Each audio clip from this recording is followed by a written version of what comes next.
throw you the breaking news here.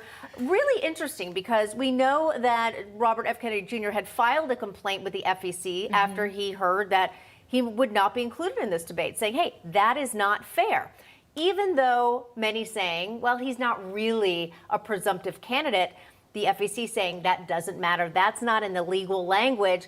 How could this throw a wrench in the plans of the other two candidates? Well, I think we've seen the Democrats do things like this before. They tend to get what they want. So, you know, they didn't want Biden to be the nominee back in for the 2020 race. They the people wanted the communists, what's his name, Bernie Sanders. They wanted him. And so we see Democrats kind of going around and getting what they want anyway. And so I wouldn't be surprised if they, unless they actually legally have to do it, that they actually do it. Otherwise, I think they will press forward with whatever they want. You think CNN will not include RFK Jr.?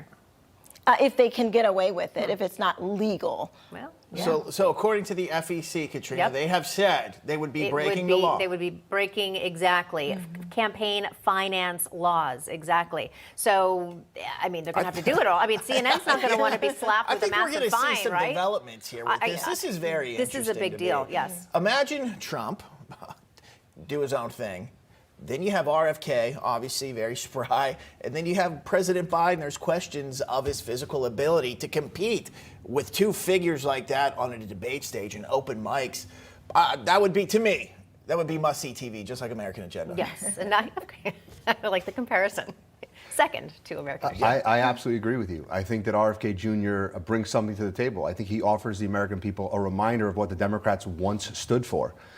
Anti-war, anti-censorship, anti-vaccine mandates. I think it's something that I think will pull away Democrats more than they will pull away Republicans, and I think it will hurt Joe Biden in the general election. And it's interesting, I want to follow up on that too. Just what the FEC is saying, they were saying that every member of CNN who is participating in planning, executing, and holding this debate is at risk of prosecution, like Michael Cohen was, because he violated campaign finance laws. So again, a very acute risk if RFK Jr. isn't in there. You know, and Quisha, again, talking about the optics that Bob referenced, we know that RFK Jr. is certainly very physically fit. We know he's outspoken. We also know he's a really intelligent guy. We know former President Trump, of course, can handle anything, can handle any question. He does it his own way. We know that President Biden is extremely compromised without note cards. The optics can't be good for the Democrats. I wonder if they're shaking in their boots right now.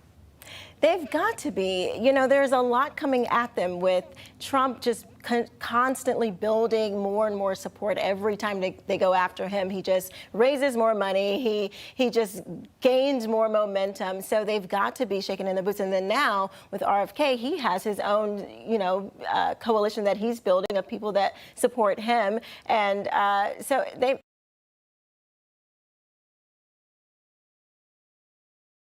The country. They're willing to literally tear down our country just so they can win. I mean, these people will stop at nothing.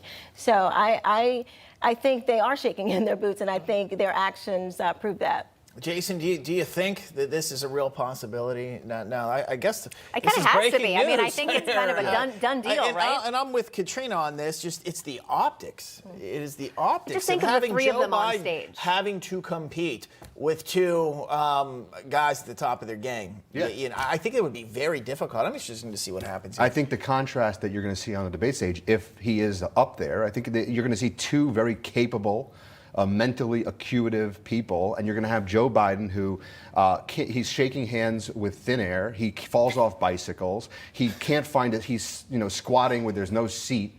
And I think it's going to be very visible to the American people that there's this dead man walking, running for president, and there's two very capable choices that they have. It's also different.